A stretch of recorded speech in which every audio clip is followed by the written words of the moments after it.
Okay, welcome back, guys. I know it's been a while, and I'm sorry it's taking so long for me to upload these videos. It just takes forever. My internet has been down.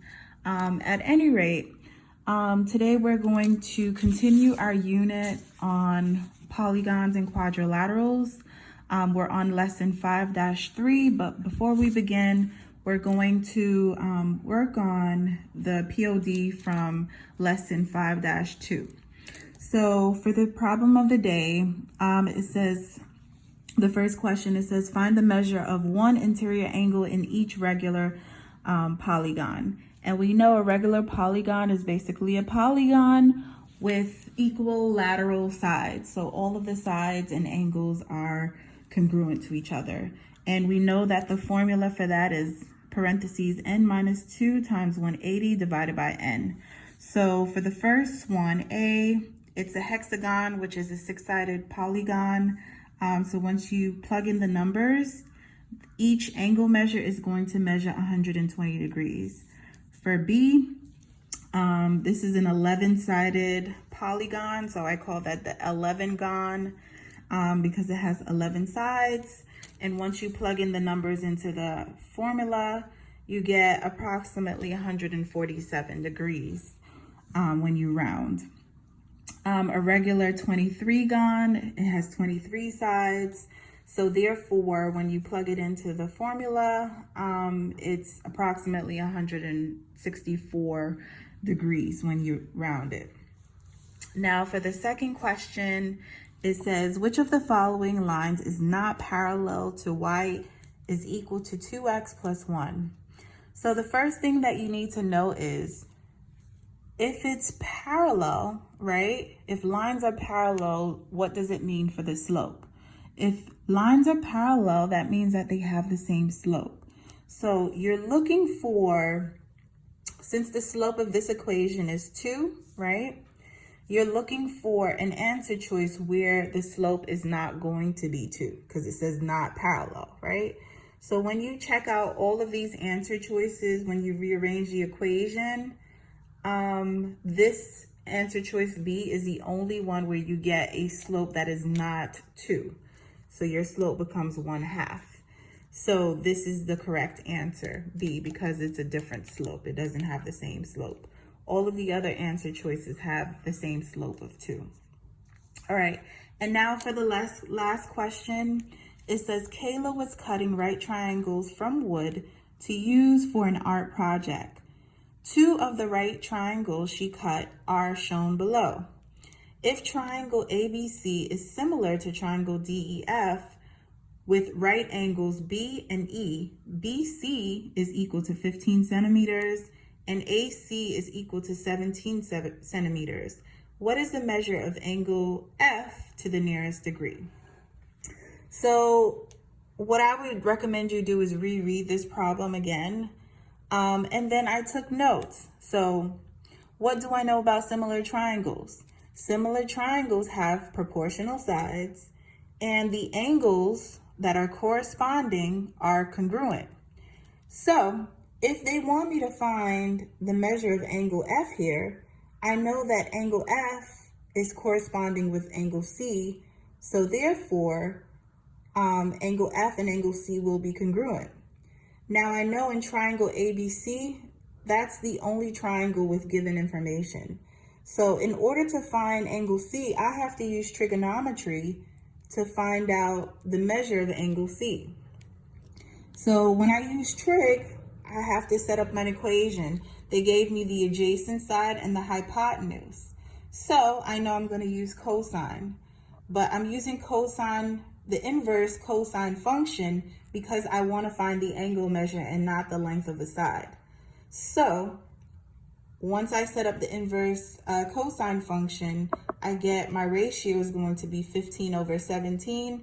And when I plug it into the calculator, I get approximately 28. So if the measure of angle C is 28 degrees, right? Or approximately 28 degrees, that means the measure of angle F is also going to be 28 degrees. And that's how I arrived at my answer.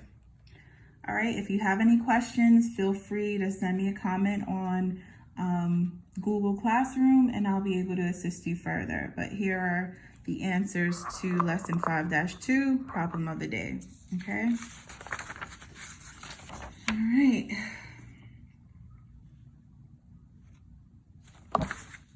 For the opening exercise, it says use the given information. Which triangles are congruent? How do you know? All right, so the given information in this diagram is that there's two sets of parallel lines here and here. And they want you to indicate which triangles are congruent based on the information that you know. Well, what do we know about sets of parallel lines? Parallel lines form transversals, right? So here we have two transversals. I'll call this T1 and T2, right?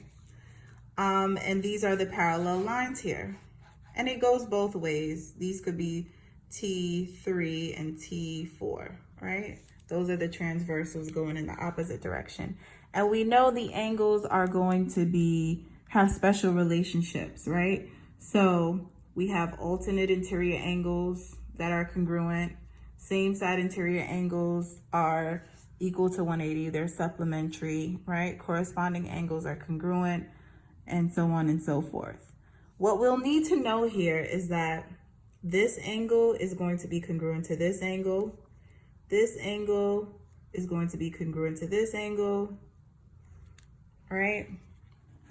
So once we have figured out that piece of information, we can tell which triangles will be congruent, right? So because I know that this angle is going to be congruent to this angle, right? I can conclude that triangle CDA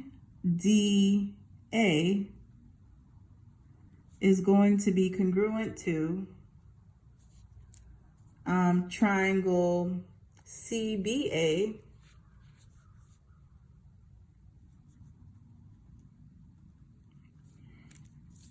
by side angle side, because these two sides will be congruent and these two sides will also be congruent. So side angle side, right? We can also use side, side, side because they share a side, CA, and side, side, side because they share the third side, which is CA, diagonal CA is congruent to CA by the reflexive property. Okay. What else can I conclude? Well, there's other triangles in here, right? We have this other triangle here. We have this one here. There's a bunch of different overlapping triangles, right? So we have triangle ABD and triangle ACD. Those two triangles are also congruent by side angle side. We have the much smaller triangles. These are vertical angles in here,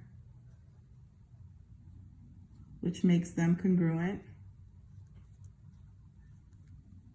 right? So we can also conclude side angle side here, side angle side here. So there's a bunch of different answers you can come up with, but I only selected one just for the sake of time, that you can prove that these triangles are congruent. Again, if you have any questions, just feel free to send me a comment on Google Classroom.